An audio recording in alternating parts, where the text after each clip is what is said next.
See if this works. Gotta make sure to turn my volume off. I always forget to do that. Did you set up a... Excuse me. Oh, there it goes. Sweet. We're up. Well, We're we're on there. live. Ooh, I do have a new product announcement too. Excellent. Excellent. Oh, Now, get Mike involved as much as you can tonight. And Mike, this is your time to shine. Jump in. Okay. Right? just interrupt Adam as often as you can. That's That would what be that's the plan. Because I'm going to interrupt you. It's pretty much how it works. I see how it is. Yes. There Now may you- be a Zarzadek phone call. I don't know if you can. Uh-oh. Yeah. It's... Oh shit! I better get that going. That's right. Boom. Yeah, I saw the light on the phone blinking. I wasn't sure what that meant. I'll check the voicemail. Yes. Voice.google.com. Tonight is gonna be fun. It's gonna be fun. It's gonna be FUN. Fun. Live right now. Oops, I spelt it wrong. Okay, live right now. This is the part of the show where we. You know, all you Mark, all you us. have to do is just say arcaderadio.live. Gets them right there. Oh, okay. Yep. You don't have to do any of that nonsense with the thingy. You can. Oh my God. This voicemail looks long. I like Well, it. I like it. My Pokeball's about to show up. Your what? Your what? Is that your dinner? Yeah. I ordered a Pokeball. Bowl sounds personal. Oh, Pokey my bowl. Oh, you know, it's funny. There's one watching. It's because you're early. Did you set up a schedule? I did. That's I did. nice. But Who's the one? It's me. It's me. I'm watching as well. Oh, there's Peabody. 2 watching. Nice. Very nice. Very nice. My sister. This is my sister. You are welcome to her. Number 1 prostitute in all of Kazakhstan. Sorry. I wonder how many times we've said that on the air. Probably like at least 10. At least 5. Yeah. It's like, we think we're so funny. We are not. We are very much not funny. We try. I mean, sometimes I pull out some good ones, like the world's worst pegging tool, but I forgot what did I call it? I called it something else.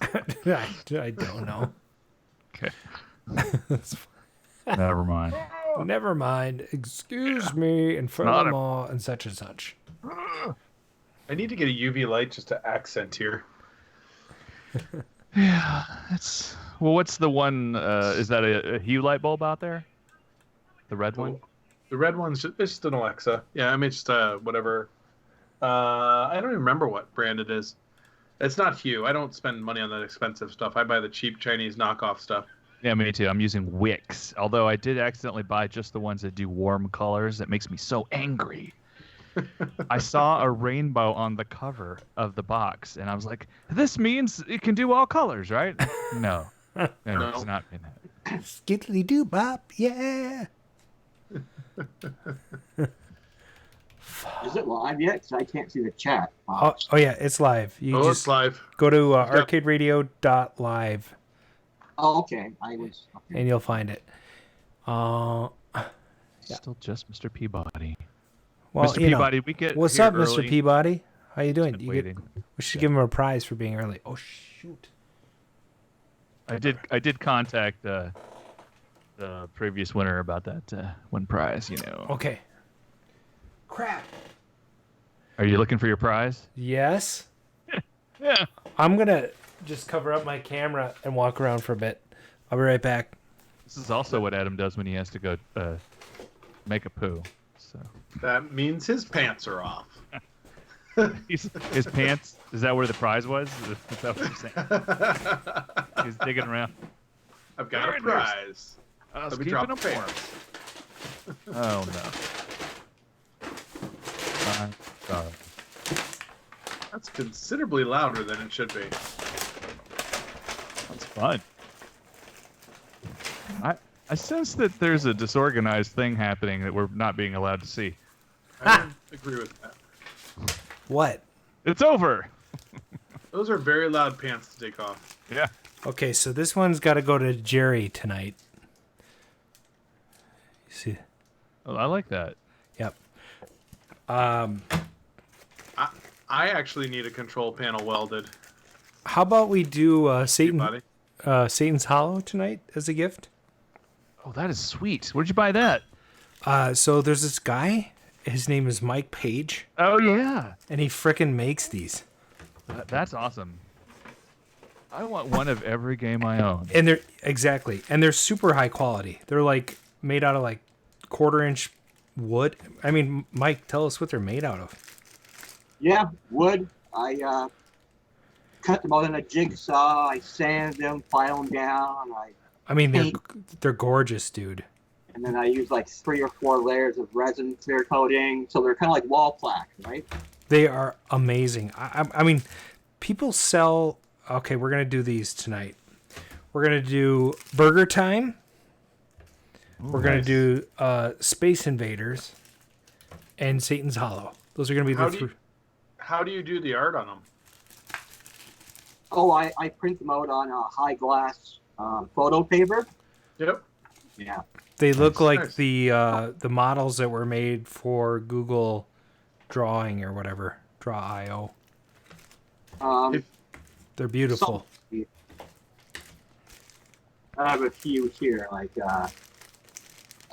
see, Omega Race and Bubble. Wow. Very nice. Yeah, dude, those are so cool. So we're gonna give away those for What's in the Juke tonight, which is Bond Night. It's where you go to jail, but then you get let out. Mr. Peabody, the answer to your question is yes. Very I cool. do still need my control panel welded. Louis should talk. Shoot me a message on Facebook after the show, and I'll give you my number and we can go from there. Because I think we should talk because I need to get that crap done. There's 10. I counted and it's more holes than I thought that need to be filled. That's what she said. Yes! Oh, you got it in there. Thank you. Shia. Hi, everybody. Hey! Well, hello. It's nice Hello, to see Master you. Armitage. He can't actually hear you because it's in my ears. I know, I was yelling. Well, you can tell him that we said hi. So, I have Ty. the dog in here too. hey Ty, what's up, buddy? So, all right, guys. Tell him He said hi. hi. Thank you. Bye. See ya. See ya. Okay, go with Tyler. Call him. Can you shut the door? Bye. Thank you. All right. Somebody found out what podcasts are. Yeah. Oh my God. Ooh. You know, it's like 7:18 now. We got some people watching. Maybe we should start the show. What? Well, you know, I don't Let's know. do it. I have a. Okay. Have you ever? Let me hold on. Let's do a quick survey. Don't order anything. First of all, Don't order anything. my Alexa is acting up. Have any of you guys ever worn suspenders? I have. When and why? In the 90s, when I was a prep ish type guy, I wore. Yeah, they were part of my wardrobe. I have not, except I think in one musical I was in. Yeah, with one of those well. collars that didn't like end. Remember those things? Oh Yeah. wow. Yeah, it was freaking awesome. Mike Page suspenders. Did you manage to escape them? I wore them a few times in the 80s, but Yeah. Not feeling it. No. In the 80s, I actually would leave them like I would have them on, but then they would just be hanging down the whole time. Like Sure. that was my look. Yeah, I did that too. Yeah, Nice. kind of like the overalls, right? But I never did the overalls. Oh God, no, neither did I. That was a girl thing. Girls, and you know what? It was kind of I hot. liked it. Yeah, I like girls in overalls. Yeah, girls in overalls. That's kind of hot. Bring So, that back. you know, Girls.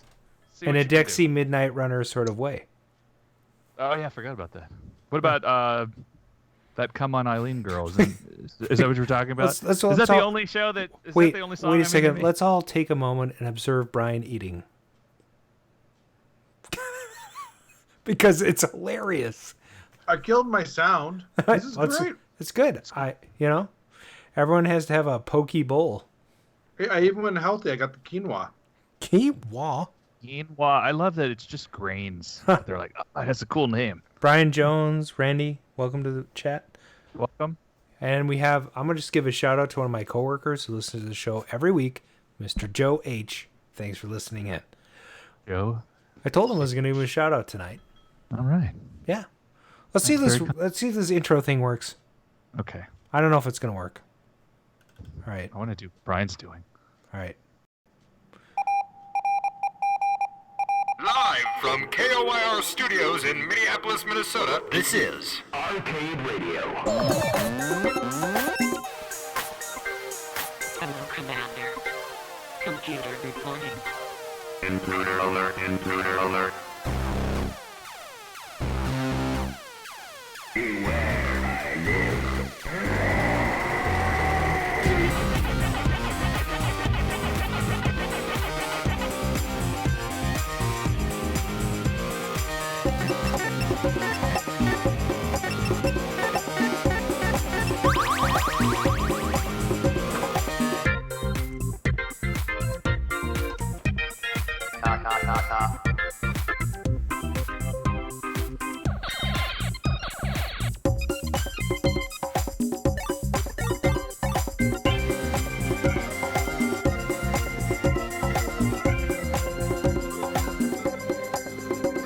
A stimulating opponent. Hello and welcome to Season 4, Episode 9 of the Arcade Radio Podcast. Today is Thursday, February 6th, 2020, and the time is now approximately 7:21 p.m. Central. Thanks for joining us in the Arcade Sphere. This is your host, Adam. Subtract. Multiply. And I'm joined by my co-host Mark, Time Runner Shields and Paradise, arcade shop proprietor and occasional secret agent, Mr. Brian Thurston Howell Armitage III, and joining us tonight for the first time as a guest, Mr. Mike Page. Welcome to the show. Thank you very much. Oh yeah, I gotta get some clapping. Yes. There's some Applause. clapping in there. One applause. Yeah. So we're just gonna jump right into what you've been working on. Hey Brian, why don't you hit us up? Anything you're working on in the arcade world right now? Well, I am having a playfield swap done on my Centaur, which I'm pretty excited about. I have two Centaurs and a new playfield, so we're gonna have a playfield swap on one and all the second best parts on the other. And we just got banned on YouTube. What? And then What? I picked up an Indiana Jones pinball, Oh. so I'm pretty An excited about Indiana that. Jones pinball. It had Yeah. sat in, so you know how the artwork is always faded on the side. So this one looked really nice. I went and bought it, and the guy, I said, can you give me some history on it? He said, I bought it 8 years ago from a guy who had it in his basement for the last 20 years. That's why the artwork's so beautiful. Yeah, it's you did shoot me a picture. It is unbelievably gorgeous. Yeah, I mean those reds, yellows, and oranges always fade on those, but this one I'm a looks little really bit nice. jelly. I'm a little bit jelly. So I'm selling Pinbot, and it's going to go right next to the Star Trek Next Generation. So I'm pretty excited about that. You're I have going to those two sell next the to each other. Pinbot, but it's going to end up next to Next Generation. Well, so I've got Pinbot, Bride of Pinbot, Getaway, and then Star Trek Next Generation is going to all slide down. He missed the joke. That's No. okay. I just kept going. Plow through it. Mark. Let me check my notes because I don't remember what I'm working on. Oh, yes. I've been restoring a Teenage Mutant Ninja Turtle I've had since November. And a lot of, aesthetics. I've been painting it and getting the coin doors looking good and stuff like that. So I'm getting close. I actually have I got the control panel right here. Oh my God, that looks Yeah. gorgeous. So it's missing purple buttons. I have these transparent red, and I put orange, even though these are supposed to be yellow. But they're And Michelangelo? That's right. My wife was like, "It's supposed to be orange. This is like Yes. a blasphemy." And I'm like, I love "Okay, I love your wife. But there you go." All right. Yeah. And then this purple. We'll be talking about this purple, so it's coming. Excellent. Most excellent. Coming back. Okay. Let's see. Tomorrow I'm picking up a full face Battlezone. It's hard to say that. Full-faced battle zone. That's the one without the periscopic viewer, and the image is not flipped, and there's no mirror, so that'll be kind of fun. It's been in somebody's garage for 60 years or something like that. Oh, dude, I just want to make a shout out to give a shout out to Brado. Brado's in the chat tonight. Long time. Brado. Yeah, dude, he's like Clav legend. He's calling out Mike tonight, saying Mike is a legend. So that's freaking awesome. Welcome to the chat. Plus, Brian Jones is in there. Brian Armitage is. Who's Brian Armitage? And then Brian Jones is in there again. That's so weird. Anyway. Yeah. And then, last but not least, in 2 weeks, I will be at the Manchester Theatre in Manchester, England, to see the Back to the Future musical. So I will be missing that show. That's why That's why I'm dressed up as Marty McFly right now. I love it. I also hate it that you're not going to be on the show, but that's okay. It'll be 1 a.m. and if I happen to be in my hotel room at that point, maybe I'll call in. That would be hilarious. All right. Hey, maybe we can get Bob to fill in for you. Oh, we'll have to ask him. We'll send him a message. That'd be hilarious. So that's Brian, right? That's Mark. Mike, what you been working on?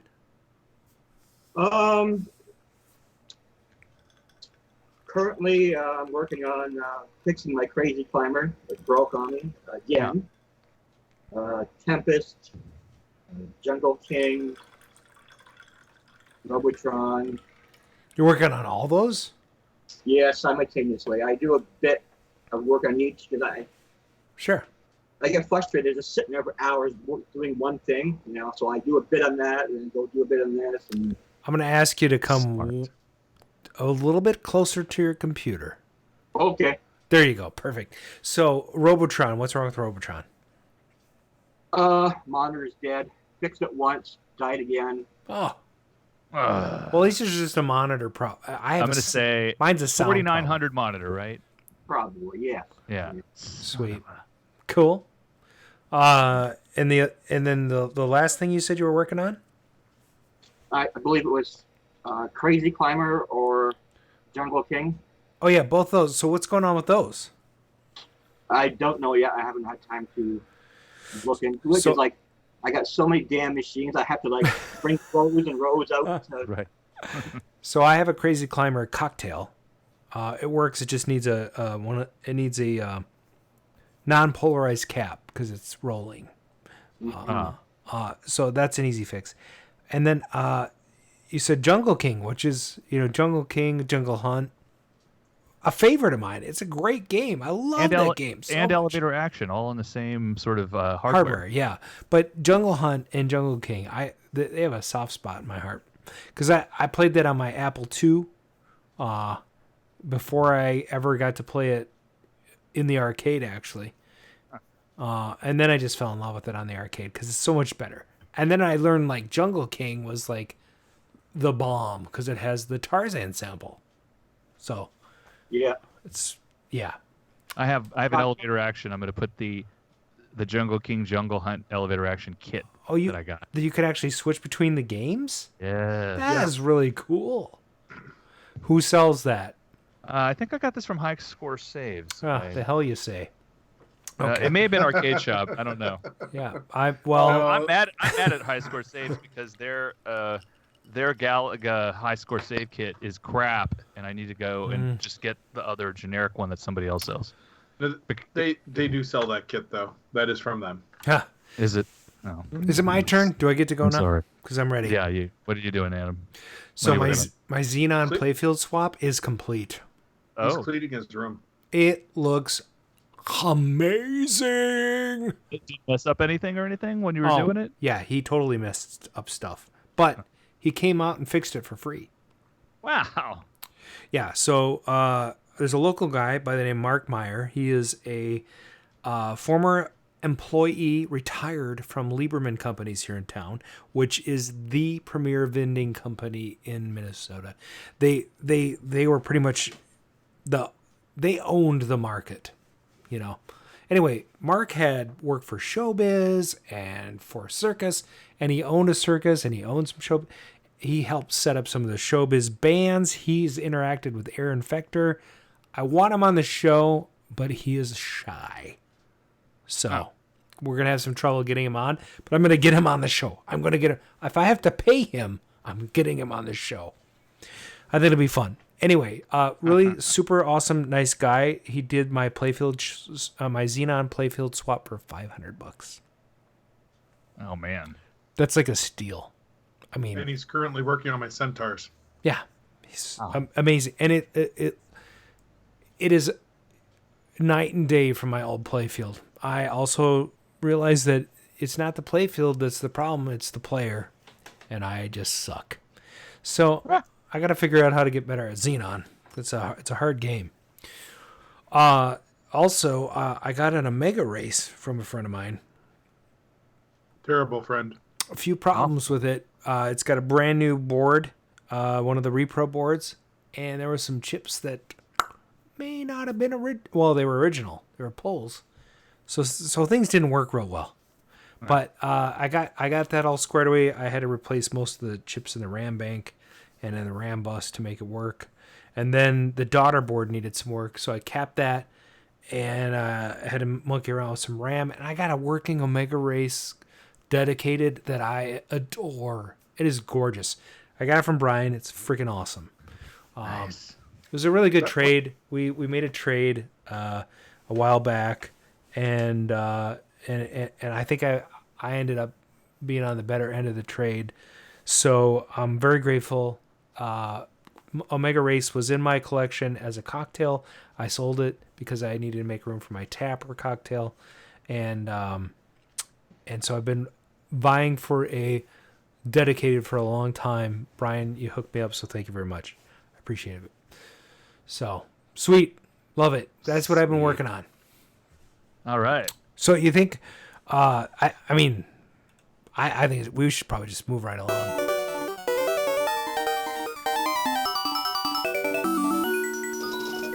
Good evening. The Arcade News, arcades, pinball, industry alumni, arcade openings, collecting, celebrities, world record holders, operators, coin-op, conventions, new products and gadgets, gamers. The Arcade News. I'm Brian McLeod. I'm Adam Stevens. We interrupt the ventilative. And now, the Arcade News with Brian McLeod.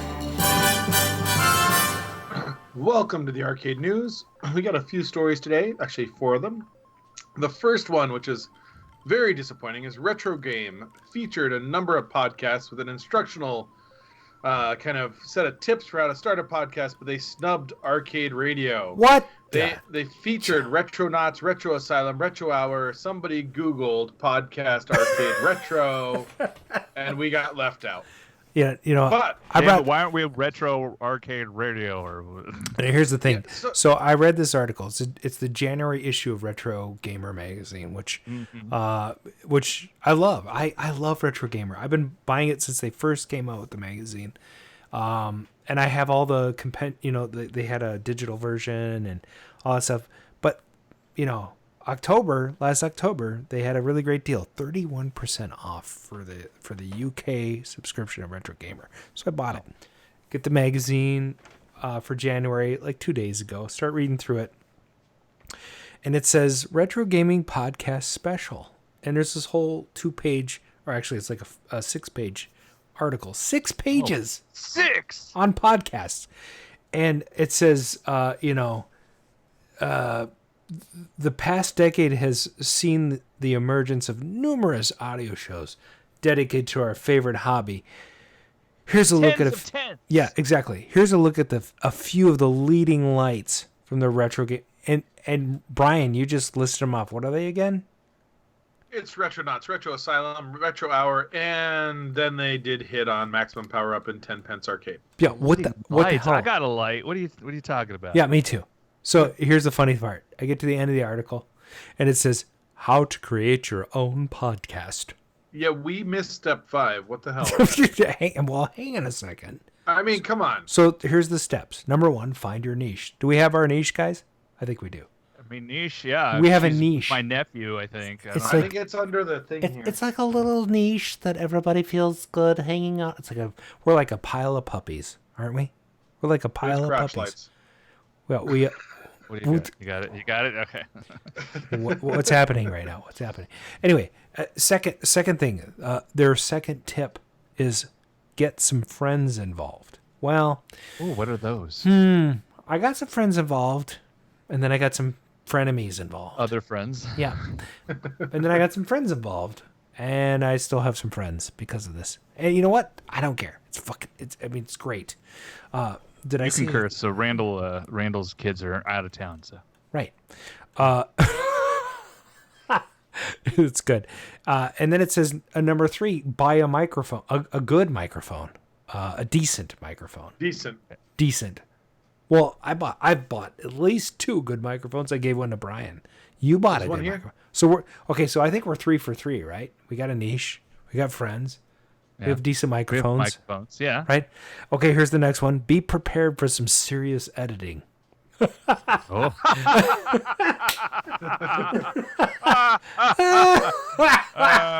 Fail. Okay. Yeah, we used to edit the show. You might notice in season 1 it sounds polished. Now it just sounds like complete shit. We don't care. We just dump it out We there. just when we put have it time. here out. Here you go. This is it. And then and the final tip is upload your podcast. No. There was one after that. The final tip is What? profit. Oh yeah, profit. Yeah. I added that. Yeah. Number yeah, 1, collect all the underpants. Number 2, profit. No, Yeah. that's how we make all the money from the show. So. Yeah, so sorry about the fact that we're not in Retro Gamer Magazine, and also Retro Gamer Magazine, if you're listening to this show, which you're probably not, you should have us on because we are all about arcades. We have our niche. We'll take a Retro half arcades. page. Exactly. Right. Oh, Oh, there's a dog. All do you right, guys hear a dog? I hear a dog. moving along. Next news article. On Point Gun Arena. Real deal rails arcade shooter. So this is actually a really cool idea for a game. Basically, they're combining reality with kind of video games, and they created a video game that you use real 6mm airsoft BBs. You shoot at a screen. It's incredibly accurate. And basically, you're playing shooter games with this BB gun. The kind of fun thing about it is you cannot shoot away from the screen. So they have some safety niches in there, and if you put a body less than a meter in front of the gun, supposedly it won't shoot. But A body? Does it well, a have to body be a and live arm or body? something. Sure. I don't know. You could do like a Weekend at Bernie's thing, you know, like hey, Oh my let's god, see. I love that movie so much. I mean, okay, raise of hands in the chat. How many love Weekend at Bernie's? Because that's freaking awesome.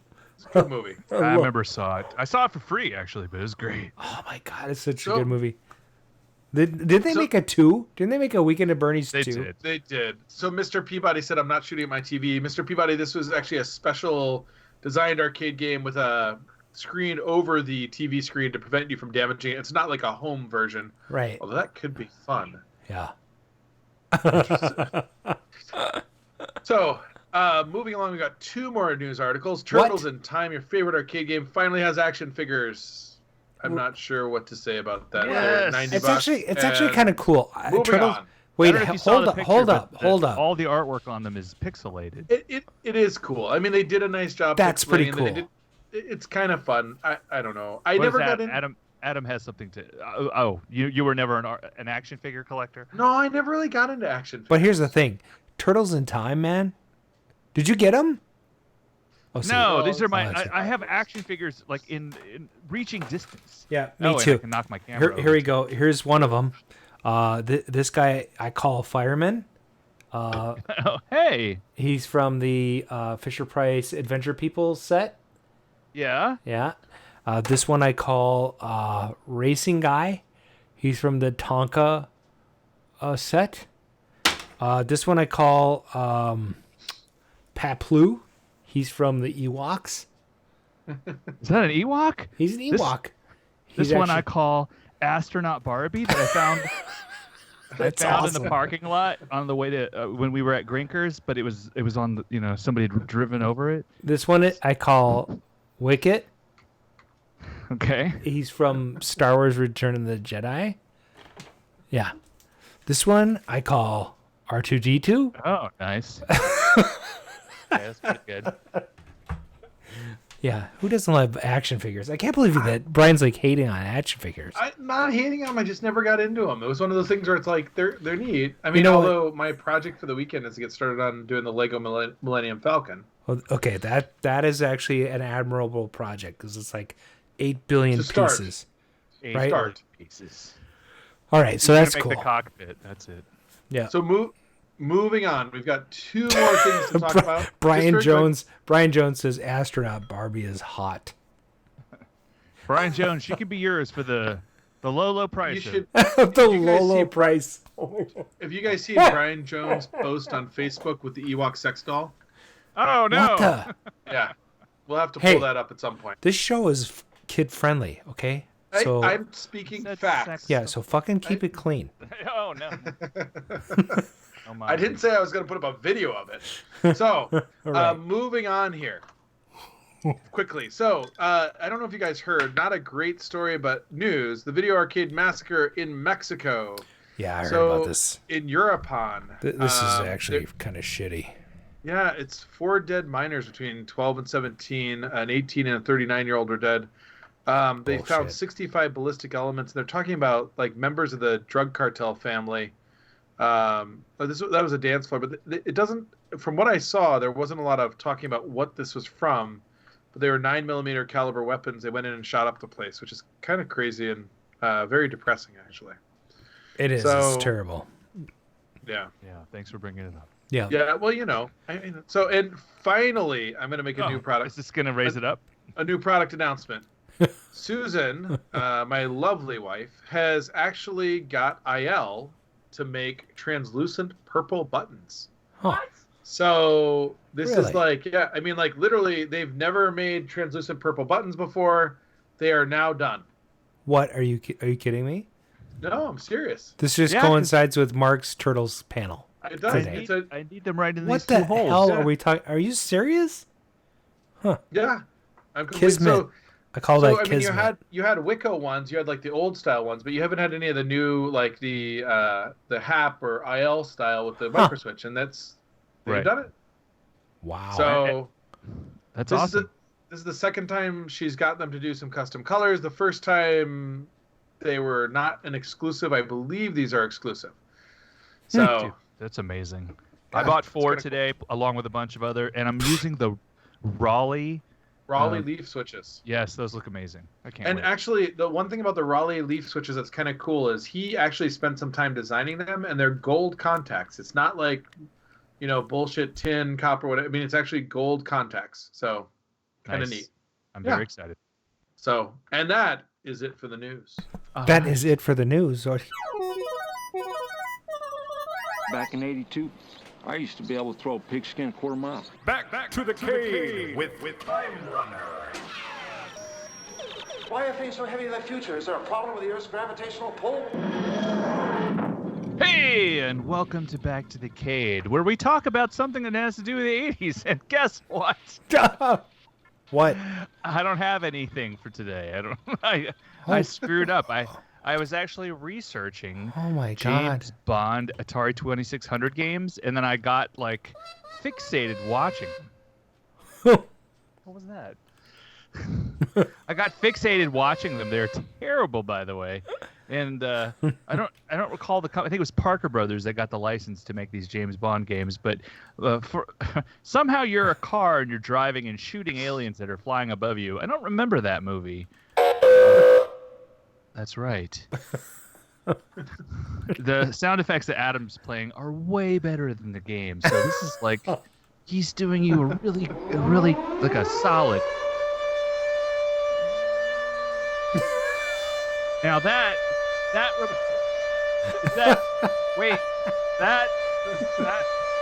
It's like the longest. That's really long. If you could just.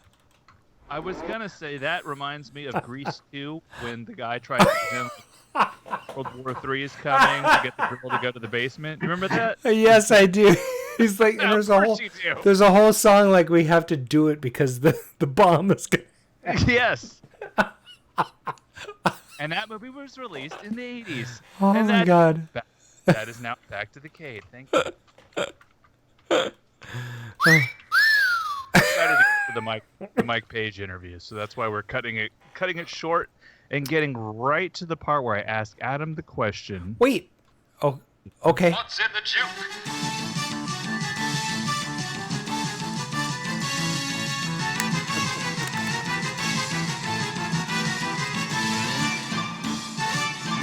Okay. All right, Mark. All right. Welcome to What's in the Juke, where we play 10 songs of some kind of caliber that have to do with some point in time. And you have to guess the title of the song. But tonight we have a theme. Oh, we do have a theme, yes. Yes. Our theme is the aforementioned James Bond. Bam, ba-da-dum, bam, bam, bam, dum, bam, ba-da-dum, bam. All of these songs have something to do with a James Bond film that's been... How many James Bond movies have come out, Adam? 24. Is it 24? And 25's coming out this year? I think so. I'm excited because Billie Eilish, who's now 18 and legal to talk about in an attractive way, is making the theme song. So that's going to be fun. She has crazy long fingernails, though. I don't like the fingernails. My wife has them, too. And so I'm like, let's see what the things... I can't type because my fingernails are too long. It's a neat type. Just needs to hold a microphone and sing sweet songs. So if you guess the title of the song correct, you will get a half point. Half point. That's right. And if you guess the author, well, do we call them authors? I don't know. Artist, author, whatever. Yeah, if you guess the artist, then you'll also get a half point. Oh, okay, you get the full point if you get both of them, right? Both together. And tonight we actually, for a couple of these, we have an extra half point available. If you can guess the James Bond film that the song came from. And this is only from songs where the title of the song is not the title of the movie. That some reason in the 70s and the 80s they thought, oh, that's such a cool idea. And then they stopped doing it. Yeah. And we'll probably have some fighting, you know. That's what the studio guys. Let's get started. Oh, we should get started? Okay, here we go. All right, everybody in the chat, listen.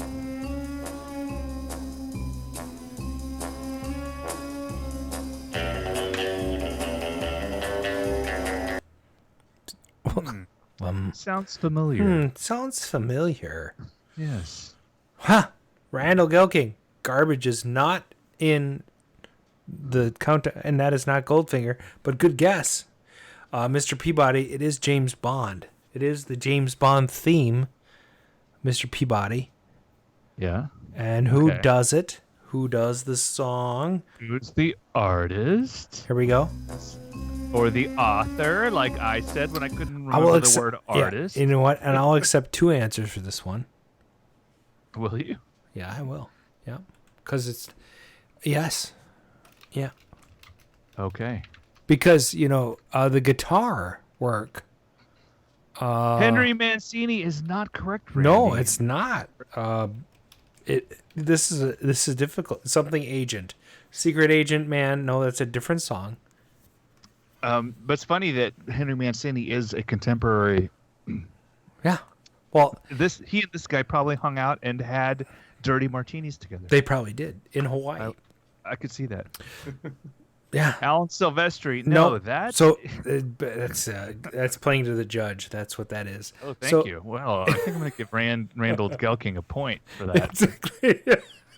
Vic Flick plays the guitar on that. That is John Barry.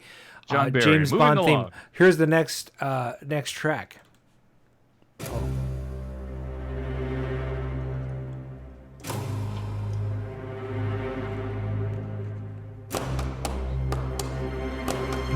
It is not Journey. I'm gonna wake up, yes and no. I'm gonna kiss some part of. I'm gonna keep this secret. I'm gonna close my body now. I always close my body. Me too. Mr. Peabody gets half point for Madonna. And Nice. what is the name of the song? You're going to get it. I know you're going to get it. Yes.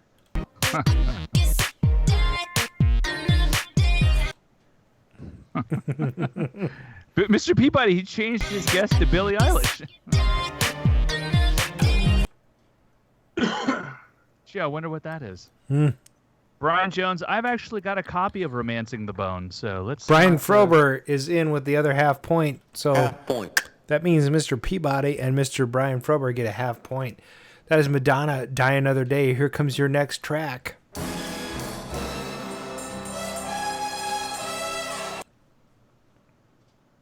think that's enough. I think so.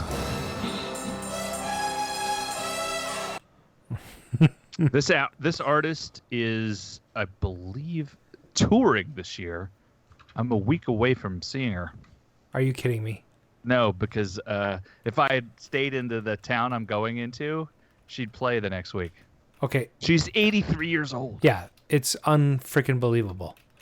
She is responsible for 3 of the top selling. Shirley Bassey is correct.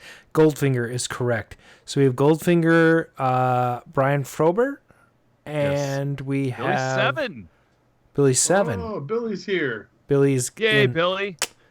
Good job, We guys.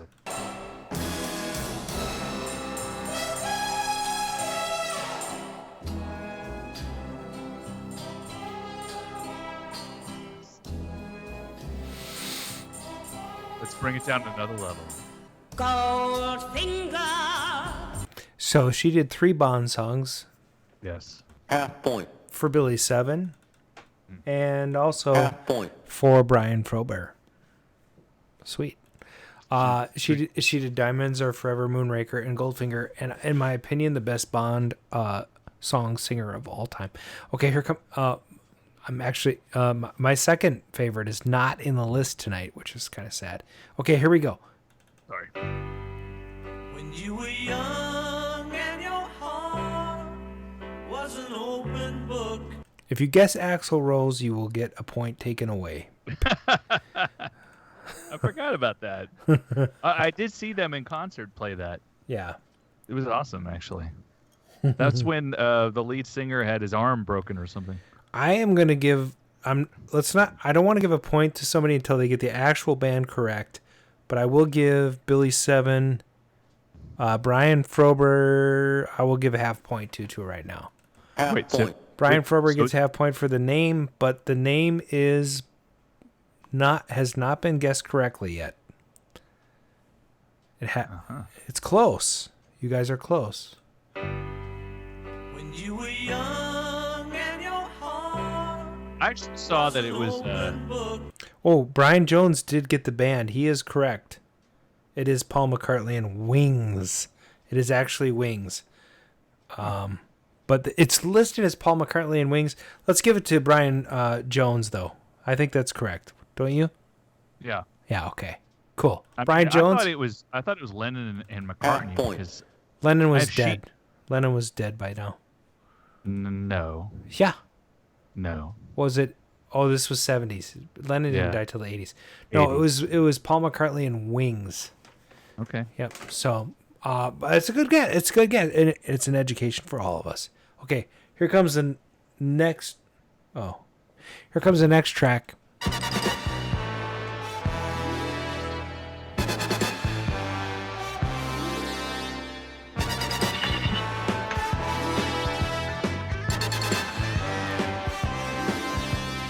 There's a long intro on this song, isn't there? I like that. Yeah. This is one of my favorite Bond films, actually. It is a good movie. It is a good movie. Probably one of the best Bond villains, in my opinion. Yes. Nobody's got it yet. Also in Lord of the Rings. Two Towers. I'll give you a tip. It involves mannequins that get shot. Yeah, and a midget. Yes. Bus.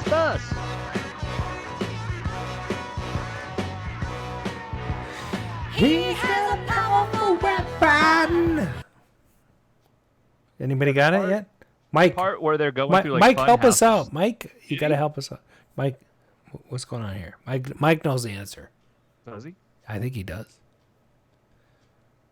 Dr. No is not correct.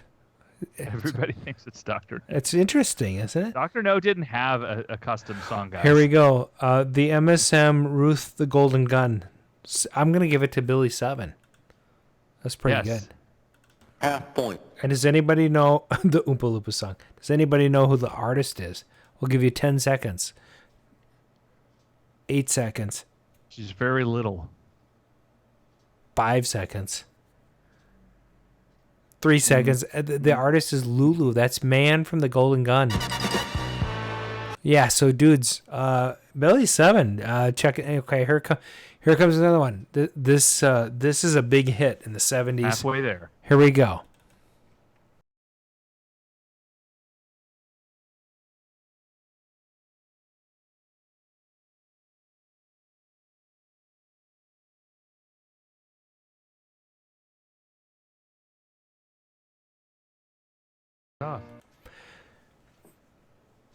Billy Joel. Billy Joel. You guys just aren't even trying now. It's so sad. Nobody dopes it better. Nobody dopes it better. I'm going to give that to Brian. I think that's good. Piano Man. Piano Man. Randy Gelkin. Yeah, you know what? Drinking You know what? You should take away a point from Randy right now for that.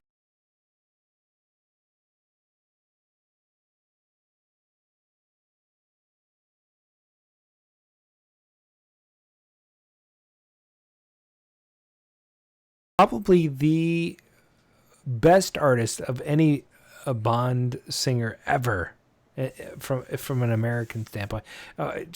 She is phenomenal. Yeah, have you ever seen her perform? I have not. I would love to have seen her perform. Oh, Billy got her. Billy 7, Carly Simon is correct. Oh, that is freaking awesome. And if you can get the name of the movie, you will also get a full point for the movie.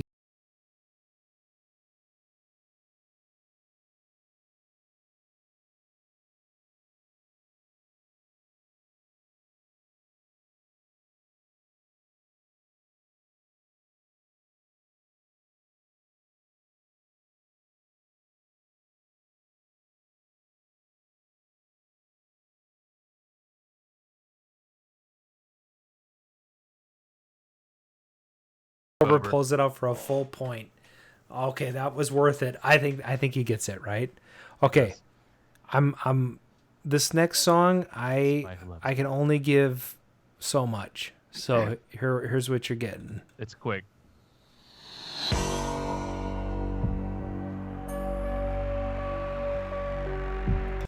That's it. I want to see who gets that. The music practically said the name. I know, right?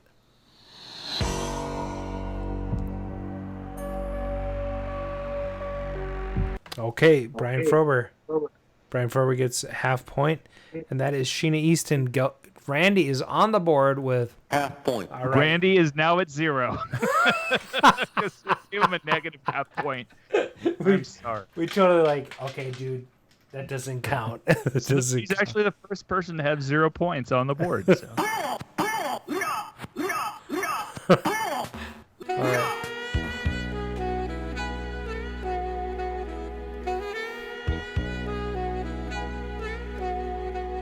All I wanted was a sweet distraction for an hour or two. I love it. It's about going to an arcade. I know. I absolutely love this song. I'm going to play the first part of it again because it's so good.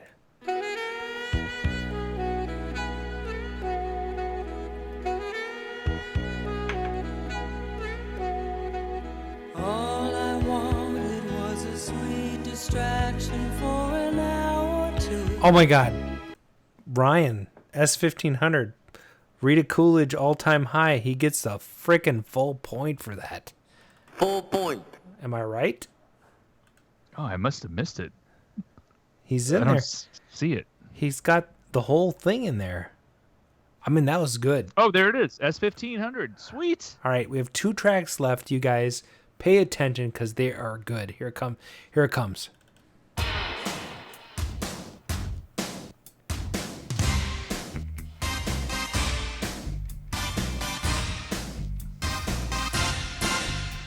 Oh my God. I love that. I know. It's like the best Bond song ever. Let's play that again. Oh, sorry. No, fine. Yep. Durkin Durin.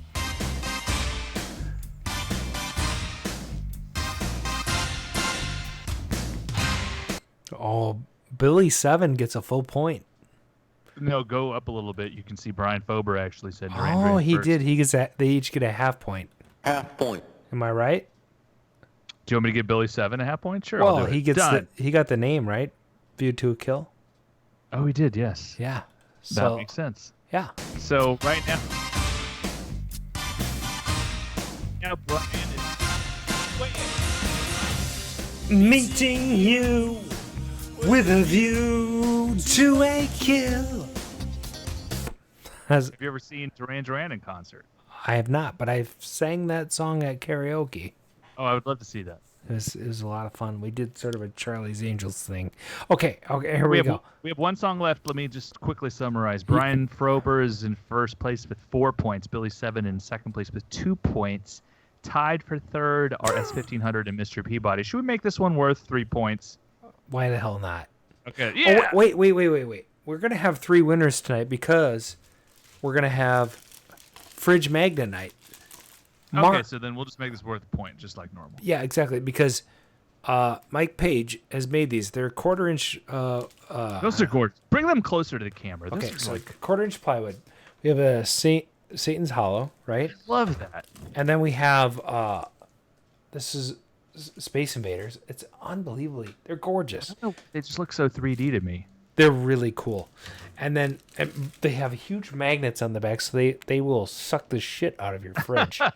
So okay. So and this is burger time. So tonight we have the 3 primary colors. We have Satan, we have Space Invaders blue, and we have Burger Time gold. So you guys, these are freaking awesome. I don't think people appreciate this. Like when Mike puts a fridge magnet up on eBay, it's not your like little 16 millimeter. It's a really cool thing. So all of your top winners tonight are gonna get one of these. I know we will get them out in a week. We promise. And I gotta send. You guys might remember we promised Jerry Buckner one of these. Yeah. Oops. Yeah, we didn't send it, so that also is going out this week. Okay. But top winner gets to pick of these 3, and then the second winner gets to pick, and so on and so forth. Okay, so we're okay. And were you going to preface this song in any way? This is Adam's favorite James Bond song. It might be. It is. Mine too. It is actually an Academy-winning. It's haunting. It is haunting. All right, here we go.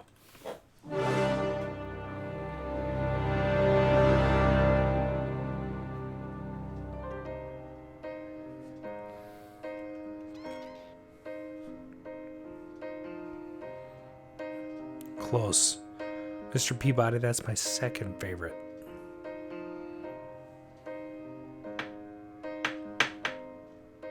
Here we go.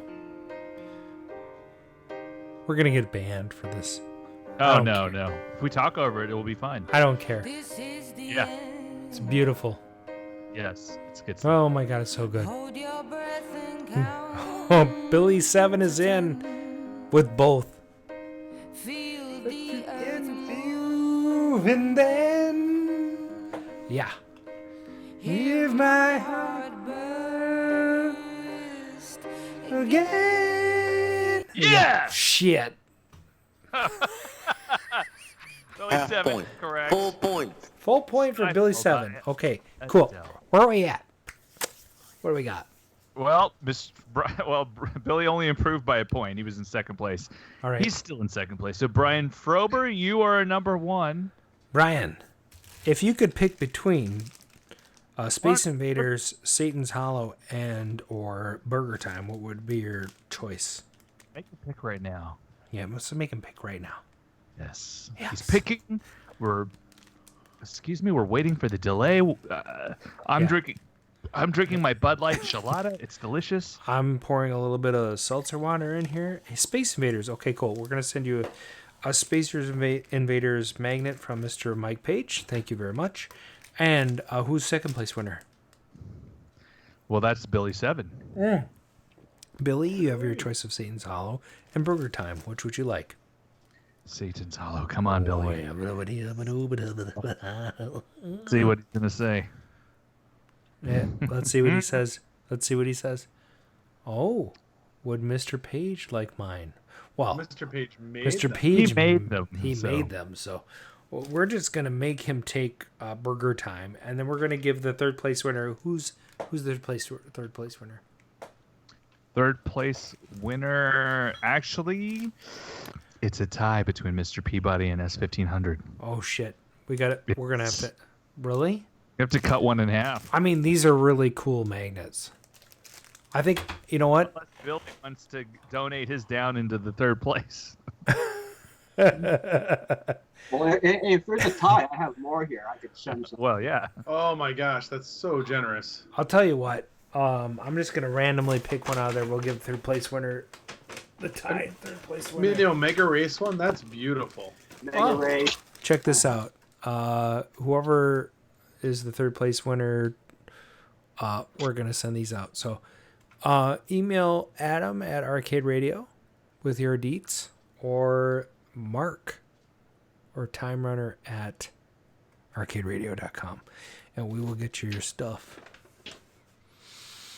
That is pretty cool, dude. These magnets are freaking cool. It sounds so stupid, like magnets. Who cares about magnets? But these are really, really awesome.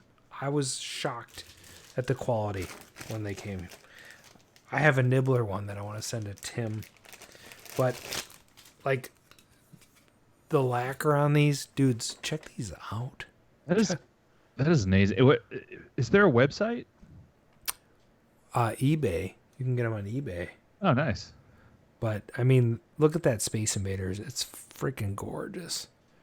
I mean, you put a lot of work into these, Mike. These are unbelievable. Really nice. Yeah. All right. Yeah, Nibbler one. I already sent Tim one of those. Yeah. So we'll hook you up, you guys.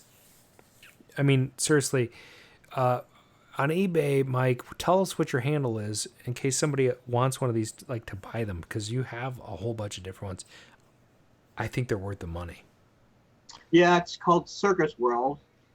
But if you just type in arcade giant magnets, they'll all pop up and tip viewers others items. And yeah, they're unbelievable. Let's take this Pac-Man one out that we're gonna send to Jerry. Oh, yeah, arcade giant magnets. These are awesome. Yeah, they're totally freaking awesome. Okay, here's. Oh my god, I gotta buy the Gauntlet one.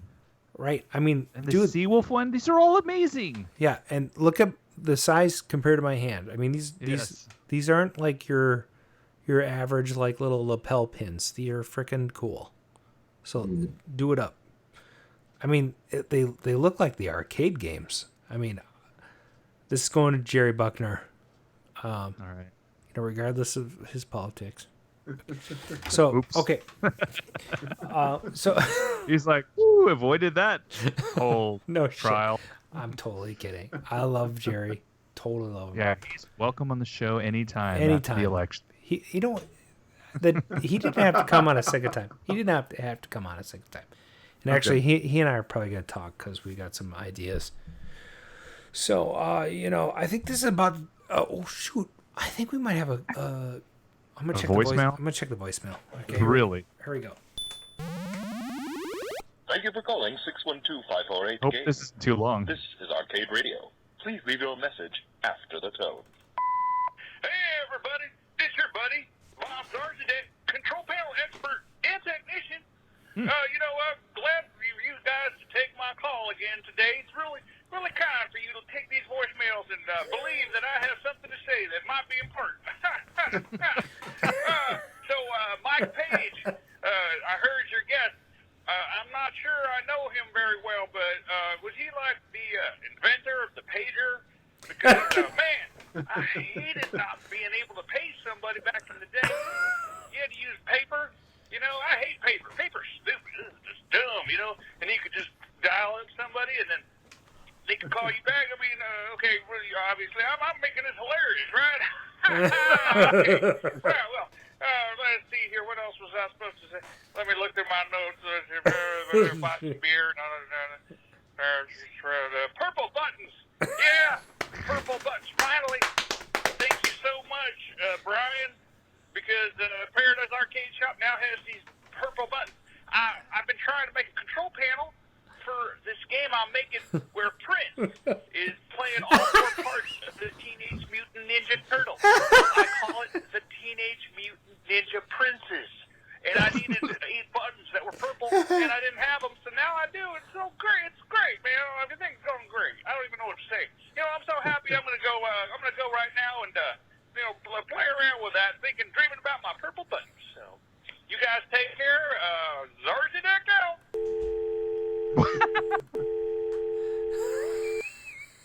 Man, how come nobody else leaves us voicemail? I don't know, but that is pretty good.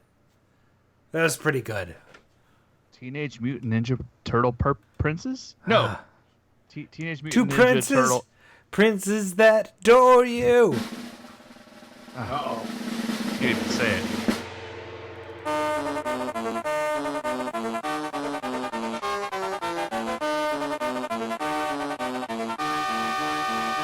Ha! Huh. Welcome to the show one more time, Mr. Mike Page. Thank you. Oh, it's really good to have you on the show. Here we are. Nice studio audience. Hello to Oops. Whoa. Jeff is on the show again. It sounded like we were on Starcade. Starcade was a good show. Mike, did you ever watch Starcade back in the day? I did. Nice. That is amazing. That is amazing. I did too. You did? Yeah, for sure. I had it. It was must-see TV. Well, dude, it wasn't even in the Minnesota market. Oh, I'm so sorry. Yeah, we had to catch it when we were 40. Oh, crap. We're a little bit behind. Yeah. So let's start this interview.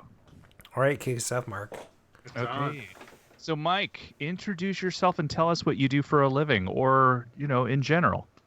I'm just a collector. That's my hobby, but Yes. I also did it as a business. I operated games. I owned arcades. Been doing that since I was a teenager, actually. So. Well, let's go back to that. Let's start way back when. Mm-hmm. And talk about your arcade origin story.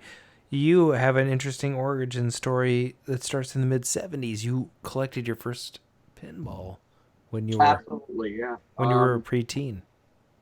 Yep, yeah, absolutely. 70s. I don't know why. I just became obsessed with pinball machines, and one particular title was Gottlieb Buccaneer. And I don't know what it was with that particular game. I just said, one day I'm going to have this, and I made it happen. And then, 1 turned into 2, and then 5, and 10, and then snowball. By the time I was in high school, it was just people wouldn't believe you that, oh yeah, I've got a whole house full of these things. And, true. Right? But, Okay, so what was your first pinball? probably, I think it was Surf Champ Gottlieb 76. Surf Champ, 1976 EM pinball. Okay, Yeah. and did your parents help facilitate this? What? Yes, at the time, because obviously I was a small youngin', so I didn't have that kind of money. Sure. Yeah. Was it a joint effort between mom and dad, or was dad more into it, or mom more into it? How did that work? I believe it was part of my grandmother who Oh, nice. paid for most of it, but I don't really know that part of it. But Grandmas are freaking awesome. I aren't love grandmas. yeah. And, so that was the EM era. Yes. I hadn't seen solid state games yet at this point. So that's why I'm obsessed with that era, because that's my earliest memories. they? Yeah. Yeah. Well, EM pinballs are the best, right? Like, It's the ding ding ding ding. I mean, like, I don't know. Mm. I kind of, I mean, I consider myself a child of the 80s, but really, I grew up in the decade of the 70s. Really love. I have a Pioneer pinball that I bought, and it is just a joy to hear that machine. It's so different than the solid state or the DMDs. Oh yeah, So- well, even the early solid state games used chimes still. Yeah, You know, exactly. Joker, exactly. Joker, and whatnot. Yeah, because I believe they did have the technology to have the sounds, but they thought the public wasn't ready yet to make that transition. They wanted a familiar sound still. Right. You know, like change the digital displays first and keep the chimes and let people slowly work into it, right? Yeah. Yeah. I think So- I had a Charlie's Angels pinball. Oh, yeah. That still had the chimes, but Yeah. it was solid state. Gottlieb System 1. Yes. Yes. Nice. So maybe for the audience, give us a little rundown of Gottlieb. What are the main machine types for Gottlieb that you have, and what are your favorites of those of the Gottlieb era, of the Gottlieb? Well, Buccaneer is my favorite of all time. Awesome theme, by the way. I love that machine. Yeah. Yes, and then Jack in the Box, Surf Champ, Sure Shots, Jungle Queen, Deck Spin. Goes on and on and on, but like that 76 era is like pretty much my favorite. So Nice. yeah. Did you have any arcades that you would venture out to that had pins, like back when you were a young lad? Or Absolutely, yes. That's pretty much all I ever did was drive around my bicycle and find these things, right? yes. And that's my earliest memories. Like kindergarten, I was doing this. Grade 1, grade 2. You know. Nice. Mm. And so there were several around. I mean, was there any one in particular that stood out, like that was in a certain place, or the name of it, or anything? I know it's tough. Yeah, there was like 5 arcades in my town at that point. Mhm. But besides the arcades, they were in every restaurant, every pizza place. I Like know. you couldn't get away from them, right? They were Right. everywhere. And well, the same with the video games later on. They were just everywhere. Right. What about you, Brian? You got any ideas over there? What's going on? Yeah. So what? I mean, is there a game? I got any ideas? Since Adam's gone blanco here. He had to pee. Are there any games that you have always wanted, either from that era or another, that you haven't been able to find? Like, is there anything you're searching for that you said, "Oh gosh, I'd love to"? Probably not. I've encountered almost every one I could possibly think of that I was on my want list. Right. Yep. You know? And are there any in that series of finding them that like got away, got it later? Yeah, that's happened quite a few times. Obviously, Gottlieb is my favorite, but you know, I do collect Bally and Williams also, and I also collect Sonic, which is from Spain. Yeah. Oh. You know, I've got, I think I'm missing 2, and I would have the entire everything I've ever made. What? So I've got a Sonic collection. What 2 are you missing? Birdman and Cherry Bell. Nice. Is I it, think we have a. Go ahead, Brian. I think we have a Sonic Missile Command up in the garage. Mm-hmm. Yeah. So are those just low production games, or just extreme? You know, what's not They- produced? Well, I don't know about the States Mhm. because in Canada they weren't really uncommon. But I've talked to American collectors, they're like, where the hell did you find these? Like, Right. I had no problem. There were tons of them here. Right. So what's your favorite? Like, what's the game that, like, if you one game, Desert Island, what's the game you take with you? Probably Bally Hocus Pocus. That's a good one. Mm-hmm. Nice game. And what would you say is your? I mean, like, when you get in these collections, there's some games you have to have because it's part of the collection. but it's like not really one I want, but I've got it because it's part of the series. Are there any like that, or is there one game that you're like, I had to own this, but I really just have no desire for it? Like, what's your Defender, really? Like, if you know wait what I'm a minute. saying. Like, I mean, if I want a Defender, but only because I want a complete set, so. I can't think. I love them all in certain ways. They're all different, right? So I'll buy games that don't play good just because I like the backlash art. One example is a game that really sucks. Is called Big Ben by Williams. It's the most boring game ever made. Yet I love the backlash, so I have to have it for that reason alone. Nice. I am definitely guilty. Part of my arcade in the house here there are games that I love, and then there's some games I'm like, this game has to go in that place. Like you look at the series of games, like it might not be the best game, but it needs to go there. It's gonna look good right there. So, I mean, you got to do that sometimes. Right. Oh man, I had a good question. It's got to come back to me. Come on. So, what was the last game you bought? I believe it was how was it? Williams Big Deal, I believe, 1977. Nice. And what was the most? I mean, we always have these ones that I've got a few that I've bought that are basically you pick them up and you're like, okay, I hope the dolly actually gets this to the vehicle because it might fall apart. What's the most damaged one that you've brought back or that you've kind of recovered, saved? I've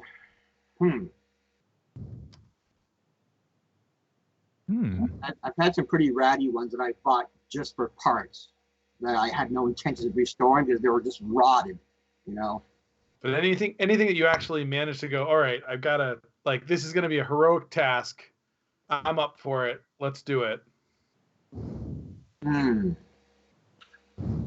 Bally Aladdin's Castle. I rescued that. It was in a fire. And, oh, wow. Yeah. What did that take? I don't know.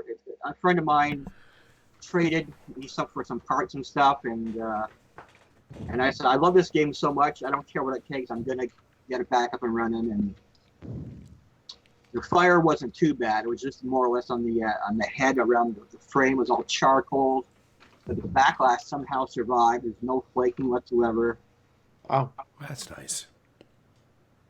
Do you own any games that people are constantly trying to buy off of you? All the time. Oh, That's why I pretty much people know I have a very large collection, but I never really go out and tell people which titles or how many because every time I mention or if I have a picture of one in the background, I get 100 people oh, you want to sell that to me? And I'm like, no, you don't understand. I'm a collector. I am not a dealer, right? Right. Sure, I have sold them in the past, and I get doubles or whatever. Yeah, I think one of the first questions all of us gets is, do you sell them? Do you fix them up and sell them? Well, yeah. I mean, it's a true statement, right? There are probably times when you do that. Mm-hmm. But for the most part, you're not doing it for that reason. You're doing it because you have a love of the game. So you're on the hunt. You find something you're after. You make it work. So let's talk a little bit about restoration. What's your opinion on restoration? Do you have to go from the bottom up? Do you want some of the patina of the original game? Do you want original controls to work? What's your philosophy? Well, with pinball, I do all the mechanical work myself, and that must be. I'm very particular with that. Everything's got to run 100%. But cosmetics, I will not repaint a cabinet. Smart. Because they do look good repainted, but to me it robs the history. That's just my opinion, right? Man. I'd rather have a crappy looking game that shows the time it came from, right? Right. It's kind of cool to have the patina. Yeah. Yeah. It's just like people put LEDs in EM pinballs, right? I'm like, That, you know, if you want to do that to your machine, that's fine. But to me, it makes it look unnatural for the time period. So I won't do that. Yep. I don't care if other people do it. Yeah. I mean, I kind of do a mix myself. So it's okay for solid state, but EM, it just doesn't look right to me. Yep. I'll do like under the playfield maybe. But anything that's visible, I want it to be incandescent. I want it to feel like it's the real deal. Like, you know, I would prefer not to have to replace the lights under the playfield. Yeah. So then I'll buy like a warm white. That's exactly my question. Like, do you LED anything? I don't. Smart. Sweet. That's awesome. I think that's like, you got to have a conviction about something, right? Right. I think it's awesome. You just made Billy Seven's day. I mean, Billy and I have had a lot of long conversations about preserving the history of games. Right. And how when we go and do these full restores, people are kind of like taking the history of the game out of the game and just making it a blanche product. Yeah. The funny thing is, like, I collect games that are generally in really good shape, not because I don't like restoring them, but because I'm terrible at it. So I just try to find ones that are like already in good shape. So I can be like, yeah, here's my really nice, you know, whatever, Cosmic Cruiser. Sure. Did you restore it? No, it just looks like that. Because if I had to do something, it would look worse. I love that philosophy. So, and I think, you know, one of the things, it's funny, I actually, the pinball machine I picked up the other day, the guy talked about LEDs, and he's like, well, I was going to LED this and LED that. And I'm like, I mean, to me, the artwork really bleaches. I do like LEDs on some inserts. Because if you have those old colors, putting like a red LED under a red insert does make it pop. But anywhere else on the playfield, to me, it just bleaches out. Like, so if you put like a white LED up on a playfield, the artwork around it kind of loses its colors. Sure. And it looks different.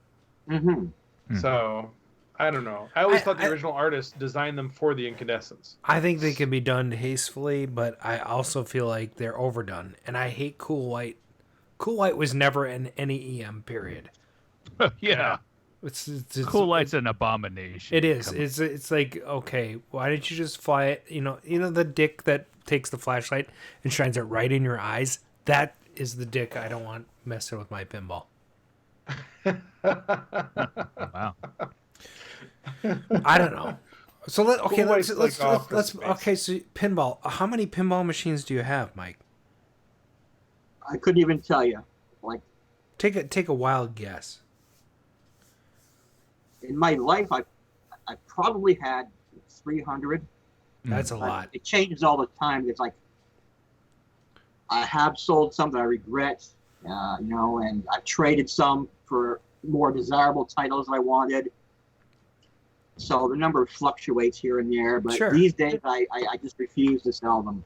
But, you know, my earlier days I have, you know, sold large amounts of them. So like, all right, so other ones. So we'll assume somewhere less than 200, somewhere more than 100 of your pinball collection. Can you give us your top 5 pinballs? Buccaneer. Oh, absolutely. That's right. number all time. So we know that. Yeah, Jack in the Box. Yeah. Jack Open Gottlieb. Surf Champ, definitely. Target Alpha, I got one of those. I'd never part with that. Oh, man. Okay, so of those, let's switch to video arcades. Video games, your top, you can say 5, 3, 4, 3 to 10, whatever. Just give us. Yeah, it's going to shock people because when people think, okay, the classic era video games, you're going to hear all the same stories like Asteroid, Space Invaders, Centipede, Dig Dug. Sure. Me, I liked all the oddball classics that were like cult classics. They're people who collect know what they are, but the average Joe, they're not household names, right? Yeah. Like my favorite game of all time is Crazy Climber. Crazy Climber. Okay. Let's talk about Crazy Climber for a minute because I actually love this game. I think that it's underappreciated. It's a Nichi Bichu game, right? Yes. It's a fantastic game. It uses there's a Sanyo monitor inside that thing. Right. And it uses 2 joysticks. But there was an Atari VCS game that's quite similar that I really love. Spider-Man. What? The Atari 2600 VCS version of Spider-Man is like a clone of Crazy Climber. Okay. Yeah. It's super fun. You got to use your webs to get up the windows, and then people close the windows, and you fall and all that shit. Oh, that's but a yeah, shame. but it's super fun. And Crazy Climber is a little different, obviously, and it's cool because it has like sound bites and you fall and all that stuff. Right. But I think it's a super underappreciated game. There was also a game called Sewer Sam, I think made by the same people that did Crazy Climber, but maybe not. Anyway, regardless, that's an unbelievable title. What's letting you continue? What are some of your other favorites? Astro Blaster by Sega Gremlin. Oh yeah, love that. Yeah, Love I totally agree with that. And Spectar by Exidy, which was somewhat of I think a sequel to Targ. Yeah, it's a good. That's a giant joystick, kind of like Adventure did. Yeah. Is that a vector game? No. It's not. It's funny because I'm segueing a little bit because Billy7 in the chat has asked what vector games do you own? Oh yeah, what vector games? Oh well, it's all basically the typical ones, Space Duel, Asteroids, and whatnot. Yes. I don't have any of the ones like Arcade Jason has, like all the deep, rare ones. Yeah. Oh, that actually Arcade Jason's the one who asked that question. Sorry, Billy, okay. didn't mean to attribute the wrong. Yeah, but obviously I love Star Castle, Rip Off. Nice. Those are harder to get. In my opinion. They are, but not. He's got a lot of the ones like you just won't find, right? Right. Yeah. Time Runner says arcade. What Time Runner? Who the hell is Time Runner? I don't know, some dude. Okay, so top games are cool. Let's talk about some games that you just don't like. Like you approached them as a kid and thought, this is ripping me off. Give us like your top 5 games you hate. Okay, it's gonna probably cause people to hate me, perhaps, but no. That always happens.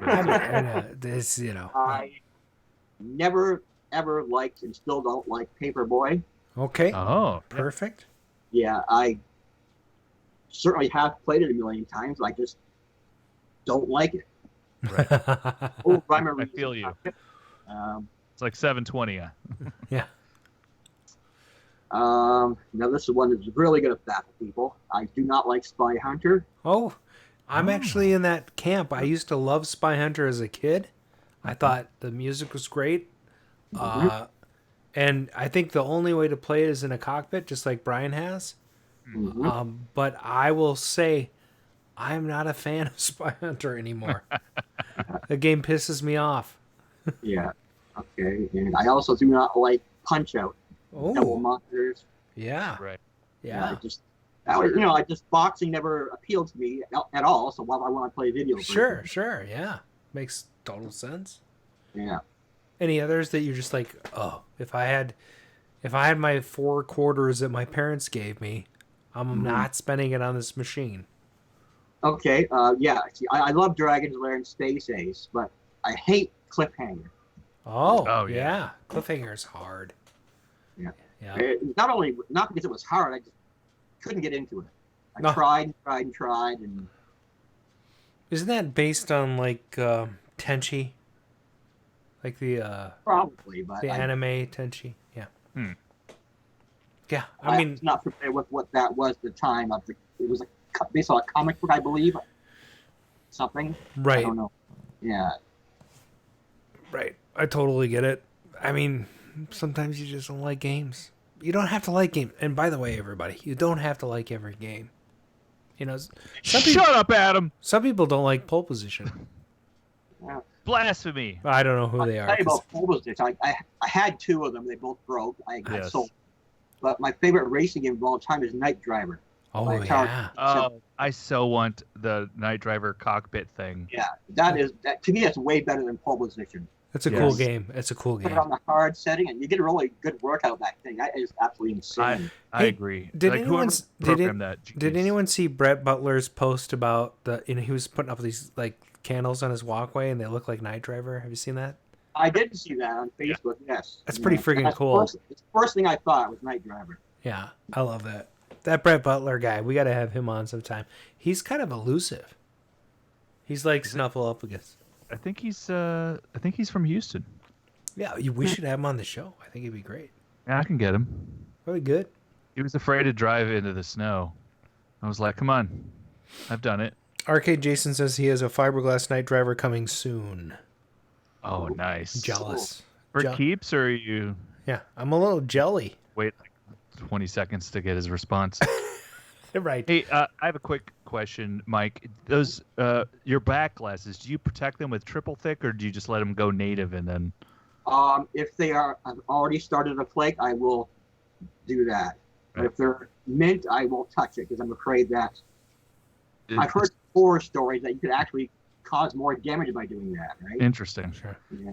I always wondered, like, preventative, doing it as a preventative, even though it's perfect. But okay, that's some good advice. I had a Gorf that had flaking glass, a Gorf Mini, and somebody decided to triple thick the back and didn't mask off the clear area. Mm-hmm. Oh. It was like looking through like a kaleidoscope. It was awful. That's terrible. It is terrible. Speaking of which, what is the worst? What's the worst game that you picked up that somebody tried to fix? Like you're like, oh my god, it's like, what did you do? Like you're looking at this like, oh my god, I picked this up for too much money, and now I got It's this game, broken. and somebody. So what the did you do? Like the most broken game you've ever picked up. Yeah, I what's guess. the worst broken game you've ever picked up? I mean, the fire one sounded pretty good. I've had all sorts of weird things, like people paint the games black, and and Oh no. I'm trying to scrape it up, like, and see if the rich card is still there and things like that. And cosmetics are more important to me because I can fix the innards, right? I'm not worried about that. It's the presentation of the outside is more important to me. So if I go to buy a game, if it looks good, I'm buying it regardless of the state of the internals. Right. Smart. Shout out to Greaseball. He's in the chat tonight. I haven't seen him in a long time, so welcome back, buddy. Mike, you and I had a chat before the show. One of the things we talked about was restoration, and everybody should chime in on this. Chatters, Brian, Mark, everybody. One of the things that I do, I'm not like a huge. I like to restore games if they are totally effed. So like Missile Command, when I got it from my buddy for free, it was totally jacked. It was a stripped down, total from the ground up, restoration, rebuild trackball, everything, new artwork, new reproduction, control panel. I mean, to the nines. But my main thing is, if I get a game, I want the controls to work like they used to. And I want them to work like they're supposed to. So for a Mega Race, that means the gray encoder. That means that I don't have to worry about a dead spot in a frickin' pot. When I want to play the game, I want to play the game and have it be good. Tempest, I don't want to brrr when I spin the Star Wars, the yoke has to work. Dig Dug, the frickin' joystick has to work, and it's basics. And Wait, then the Tempest spinner's not supposed to go. Boo! No, it's not. It's not. No. Arcanoid does that. Yeah, it's all right. Yeah, but there's a bushing in there. If you replace it, it goes away. Oh no! The game I played when I was a kid made the identical noise mine Yeah, does. I mean they wore out right away. So, Right. but my point is that I like to play them like Omega Race. Right. You can have the dead spot in the pot, and a lot of those that's the way it's supposed to be played. I hope but that's in the not like that. original, it's it was a digital gray encoder. I see. And it was full 360. You didn't get to 3 o'clock and then have to spin it 6 times to get it to go again. That's my point. So, Mike, what's your opinion on restoration? Do you go all out every time? What's the most important thing? Well, I don't like to go overboard in restorations, but in certain cases, like, there's silk screened art or there's, decal stickers, right? Right. If the decal is like totally ripped off, then yeah, I will replace that. Even though it's reproduction, but I'd rather have a modern repro than none at all. So that's okay. But sure. If it's stenciled artwork, no, I will not alter that in any way whatsoever. Yeah, I totally agree with that. Who's your when you go for reproduction art? Who's your go-to guy that you go get stuff from? Depends on certain game titles. Not everybody has everything, so you got to go to different places to get certain things, right? Mm-hmm. So, do you have like a favorite or? Phoenix Arcade has great stuff. Darren. Yes. This old game. All the usual places that I think everybody uses probably these days, right? Right. But see, that's the modern day. Like I started collecting these machines before the internet existed, so I had no idea where to get things like that from. So basically, you just had to deal with whatever you had, right? Right. Unless somehow when you were 7, you knew about Willis. Well, yes, but that would have been amazing. Exactly. I'd like to meet that guy. Actually, would that be freaking cool to meet that guy? Is he still around? I don't know. Let's find out. We can put him on with Shirley Bassey. It'd be hilarious. I mean, the CPOs that were produced from Willis are hilarious. Yes, they are. Yeah. They make me laugh. I've got Donkey Kong one. I mean, they're freaking they're fun. They're really fun. Right. Although I have a Willis produced elevator action that's just a copy of the original, so they didn't make their own art for everything. It's very strange. It might have been things they thought they'd get sued for. Interesting. Taito. Yeah. Right. What are those guys gonna do? They're not gonna. I don't know. I'm just gonna make anything. I'm just gonna screw those guys. Yeah. Let's see. Hey, so over the course of time, since you've been collecting, did you ever actually stop playing arcade games for any length of time? Like, did you join a band? Did you get distracted? Did you get a girlfriend? Like, when did anything like happen to you that made you like? Did you join the army? I don't know. Yeah. No, I never stopped playing. Okay. But like I spend more time repairing things than actually playing them these days because, as you know, they're constantly breaking down. And, of course. Yeah. So. That is true. That's just a fact of life you have to deal with. Right. Like people think, oh, you must just play pinball like nonstop. I'm going, seriously? I spend more time fixing the damn thing. Right. Yeah. Right. Yeah. What has been your worst nightmare when it comes to reparation? Like, I have Xenon and Mr. and Mrs. Pac-Man and Pioneer. Pioneer has actually been quite good. But like Xenon, I spent so much money and hours on that game. Like, I will never make my money back. And I don't care because I love that pin. But do you have a game like that? Probably, but the money doesn't matter to me because if I'm going to keep it, which I do, I will pay whatever it takes to get it if I'm obsessed with that particular title, right? Sure, but if you're playing, let's just say, for example, Surfer Champ or like Buccaneer. Yes. Something's wrong. You don't. It's not just a lamp. Lamps are fine, whatever. But all of a sudden, like the scoring or there's like some logic problem. Well, with EM games, they don't really require a lot of money to keep them running because there's no replacement boards or things like that, right? Right. It's just all maintenance and cleaning and whatnot. But they do have some interesting logic problems because they don't have boards, right? Yeah, but I've never had a problem getting one back up and running ever. That's awesome because sometimes like you'll have scoring problems where the wheels don't change quite right or your coin up is not accepted. I will admit that. Like I could spend like 40 hours going through a game head to toe. Sure. But in the long run, I didn't really spend any money doing it, just time. Yeah, and that's enjoyable because you know you're going to get something working. Nice. Okay, here's a question for you. You must have made a lot of friends through this hobby.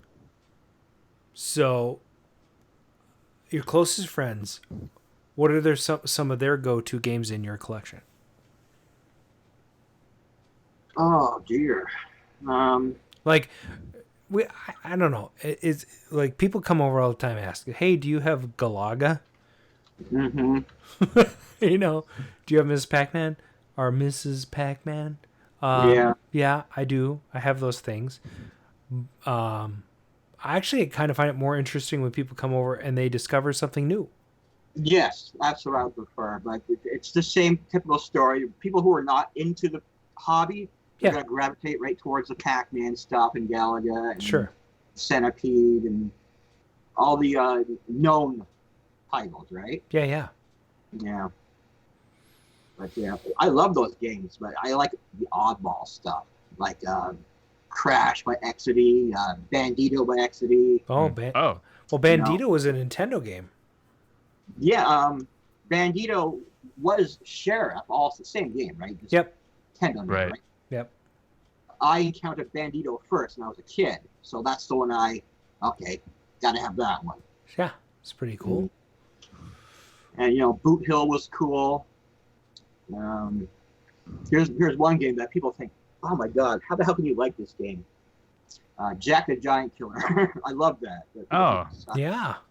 I don't play that enough. One of our listeners said that, and actually he was one of our guests. He was talking about when he first approached Donkey Kong. Okay, here's a good story about that.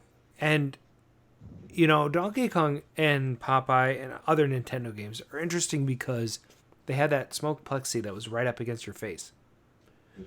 And the monitor is buried 18 inches behind that. So what basically happens is all the graphics float in midair. Kind of like when you do a mirror effect on Asteroids or Omega Race, right? All of a sudden you have this sort of magical effect where the game is literally floating in front of you. Do you have any sort of games that are like that magical effect on you?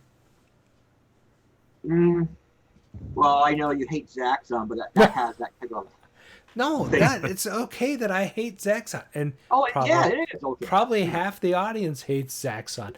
I hate it, but I want both a Zaxxon and a Super Zaxxon in my collection so that I can hate them directly. Exactly, like I hate you so much. That's kind of like me and Defender. The cabinets and the artwork, I feel, are beautiful.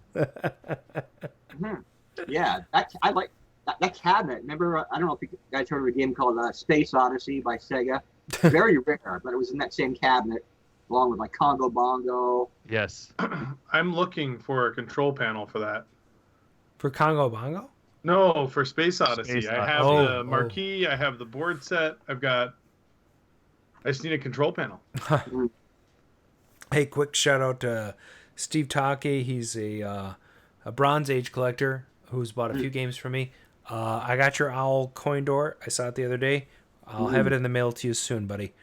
Just want to let you know. Yeah, I love Bronze Age stuff like Clowns by Midway. Clowns, great game. Yeah. But speaking of Donkey Kong, sure, I played it. I have it, but I actually like Crazy Kong better. Oh yeah. There's a funny thing is BitKit just recently started supporting Crazy Kong, and it's freaking awesome. Yeah.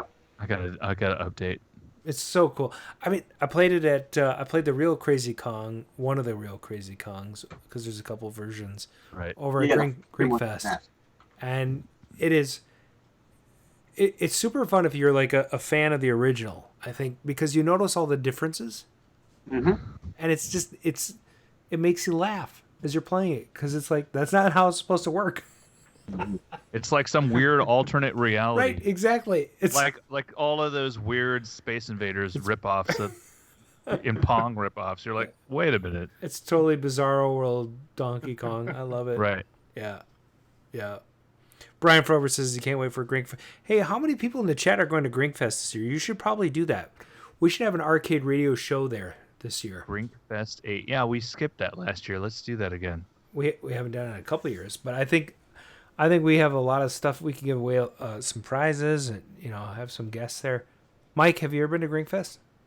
I have not. No. We got to get you out there. You'd have a great time. That's what sucks living in Canada. You know what? They'll let you over here. I mean, ever since that 9/11 thing, they won't let me through the border. Oh, really? I don't have a passport, right? Oh, we got to get you one of those. So I used to before that happened, I used to go over to Buffalo and whatnot, and New York, and I buy games, right? Sure. So after that, they hassled me, so I said, I'm not going to try anymore. Oh, well, we would love to. You know what? If we do a show, this Grinkfest, you can be our fourth guest. You can be our guy. We'll put another microphone in front of you. It'll be great. Mm-hmm. It'll be great. Or we can go to Cap City Arcade. That's Orange Whip's arcade in Canada. By the way, I had to cancel my Hawaii vacation this year. No. Yeah. And I just want to say a big fuck you to somebody, but I'm not going to list his name. But I'm going to say fuck you. Oh, no. Yeah. Dang. So somebody's upset. Yep. Appropriate. Yep. And that guy can fucking die. Oh, wow. Yep. So anyway, I just want to tell you, I'm not going to Hawaii, but I am going to MGC because of it. Oh, that's nice. Yeah. And I want you to come, Mark. I think you should come to MGC. When is it? It's the first weekend in April. Before Easter weekend. I'll do it. I'll bring my wife. I think you guys would have a blast. So, Mike, Brian Frober is asking, where in Canada? I'm right by Niagara Falls, so I'm like 10 minutes from the border. Yeah. Yes. Yeah. Just you're one barrel away from hanging out in New York. Absolutely. Yeah. Yep. Nice. Yeah. Hey, I have a question, Mike. Mm-hmm. Pong or computer space, if you have to pick? Oh, that's a good question. Well, definitely computer space because of the cabinet design alone, right? Yes. Yeah. Nice. But I think Pong is more fun to play. That's true. That's true. By the way, if you want, he makes these lovely computer space magnets, which you don't have one, do you? Oh my God! Look at this. It sparkles. Yeah, I put that right in the resin. Isn't that friggin' cool? Like, that's awesome. I'm gonna keep this one. It's gonna go. It's so cool. Wow. I mean, I didn't want to make it all about the magnets, but they're freaking cool. Yeah. That's just a hobby of mine, right? And I know. It's pressure me to start selling them. So I said, okay, I'll try it. This is a hobby of ours. The podcast is a hobby. Everything's a hobby. Friggin', it's great. I love it. Brian, okay, let's tee up a few more questions. We only have a few minutes left, so let's tee up a few more questions. I have some options for you, Brian. Yeah, no. So, is there a game in particular that you're proud of your high score on that you really well? Like, 'cause you said, yeah. I mean, I like you fix them more than I play them. But is there one that you're like, I own this game? Well, a while back I posted on my Facebook page that I was gonna attempt to break the world record on Crazy Climber. Because I know I can do it, but I've never done it with being official, right? Because there's no proof and no backup. Anybody can say that. So I was going to do it live on camera, to prove that, okay, legit. Like, look at my score. I did it live. So then I'm getting ready to do that, and then my damn machine broke. So I started thinking, now people are going to think I'm a fucking liar. Sorry. It's okay. So then I thought to myself, how can I resurrect this problem without, having people think that, this guy's full of shit or whatever. Right. So I called my friend, because he has a Crazy Climber. I said, hey, can I come to your house and do this on your machine? Oh, yeah, I'd love that, but mine's broken also. Damn it. Yeah. So until either one of us gets ours up running again, it's going to be on hold, but I will do it eventually. Okay, I have another one of these favorite of all the Pac-Man games. Like, which one of those Pac-Man games do you find the best? That's a good question. Honestly, the most fun one to play is Junior Pac-Man because of the scrolling. I love that. Yeah. That is a cool game. However, obviously the original Pac-Man for its historical value was more important to me. Right. I'm getting pretty damn good at that too. Like right now, my highest score is I think 1.7 million. I've never gotten to the kill screen yet, but I think I will be able to eventually. My top three are Super Pac-Man, Pac-and-Pal, and Junior Pac-Man. In that order. Mine are Super Pac-Man, Super Pac-Man, and Super Pac-Man. I'm just terrible at all of them. Pac-Man's one of those machines I have in the collection, so other people can come in and go, "Oh, do you have Pac-Man?" There.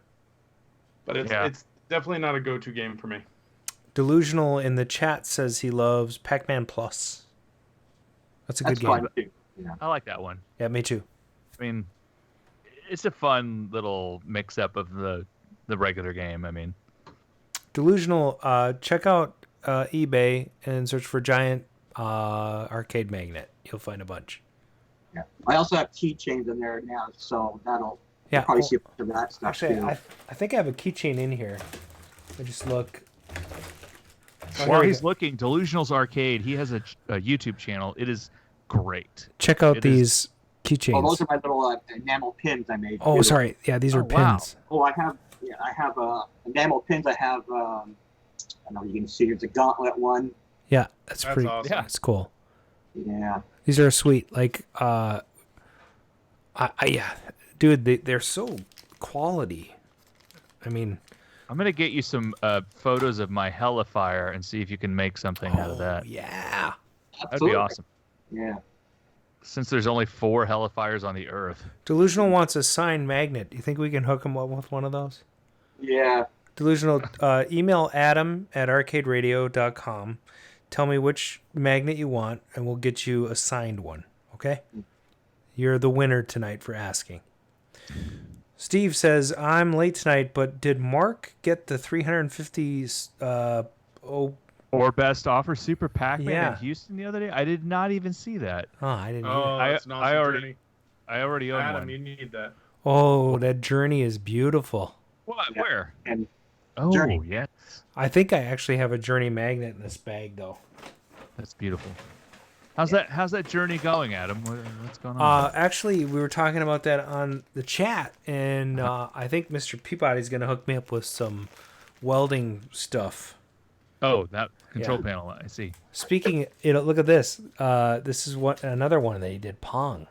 Yes. Look at that guy. I got to get my Pong going. It's like a lapel pin, and we got Jungle King, and I just want one of every game I own. It's Crazy Climber. Everything we're talking about is like right here. You'd be spending hundreds of dollars. Dude, Brian, check this out.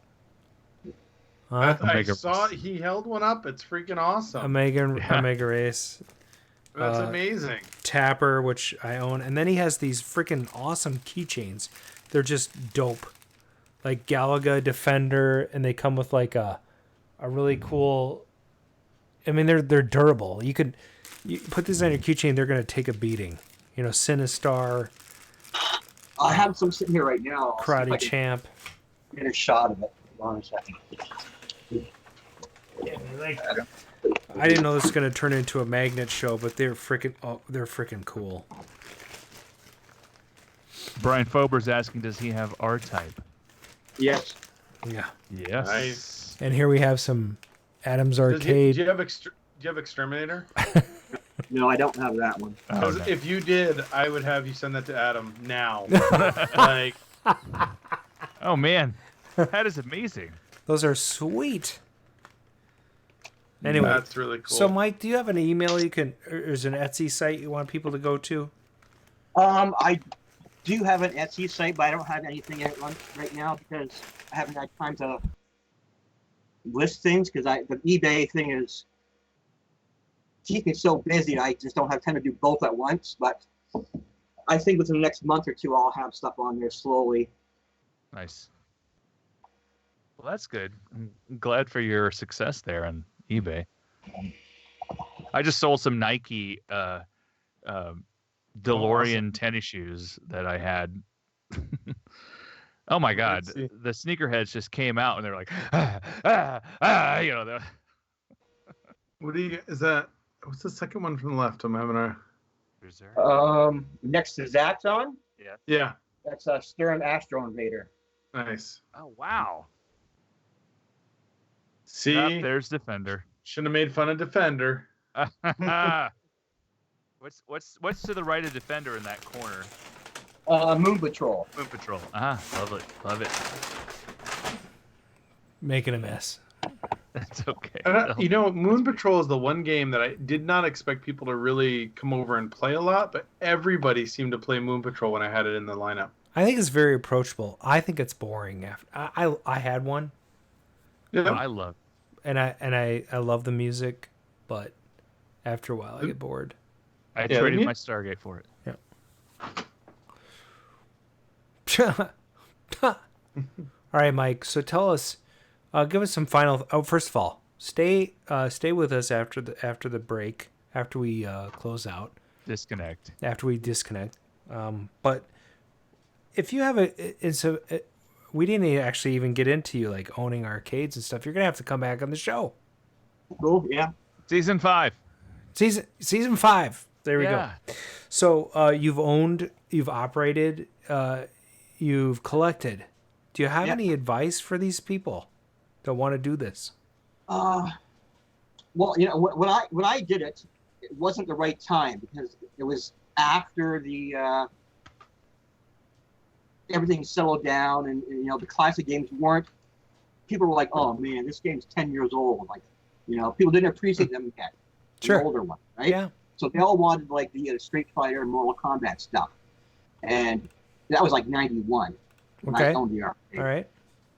And I was, you know, in 91, I was still operating games like Gauntlet and Contra and Ghosts and Goblins, and you know, they were older. Fun stuff. Not extremely older, right? But they're old enough that people are like, oh, this sucks. But you picked earners. There were games that were still earning. Yeah. But, you know, so basically, I did it for my own enjoyment, but I certainly did not get rich off it. Sure. Because, Nice. We don't care about that. Yeah. What? It's for the love of the game. You know. Exactly. That's what it was. And also, it was astute for me because I ran out of space in my house. So I'm like, now I can fit 30 or 40 more into another place, right? Right. Yeah. That's true. Mm-hmm. Well, I think this has been a really just a great time having you on the show tonight. So thanks for coming and joining us. This has been the double R's. That's Arcade Radio. Yeah. So thanks for listening in. You skipped us. Yeah. So now what do we do? Here, I'll read this. Like us at facebook.com/arcade radio, or check out our semi-regularly updated blog, which means almost never, at arcaderadio.com. That's RCADERADIO.com. You can call and leave comments on the question line. That's 612-548-GAME or 4263. 4263. I'm gonna make it count. Wait. Okay, go ahead. Charge. Subscribe to our YouTube channel and click on the notification bell so you know when we're streaming live. You gotta subscribe. It's just one click. It's just one click. I'm not reading this. Go ahead, Mark. You can also. Hey, you started to read my thing. I'm trying to interrupt and say that GAME spells 4263 in case you can't spell. Exactly. You can also subscribe to our podcast on Anchor FM, primarily iTunes, Google Play Music, and wherever podcasts are streamed. Like YouTube. Yeah. So I suppose is that going to be it for the show? Yeah. That's going to be it? Yeah, I suppose. So from the Arcade Radio team, we hope you had a great time and stuff like that. And it was nice to see some of our classic chatters back in the chat tonight. So thanks for joining in. We totally loved it. We'll see you next time. Everybody.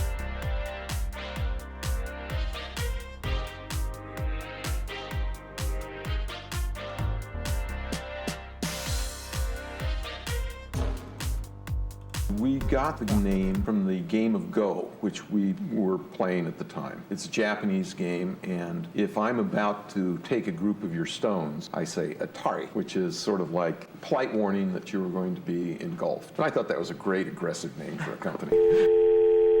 Hello?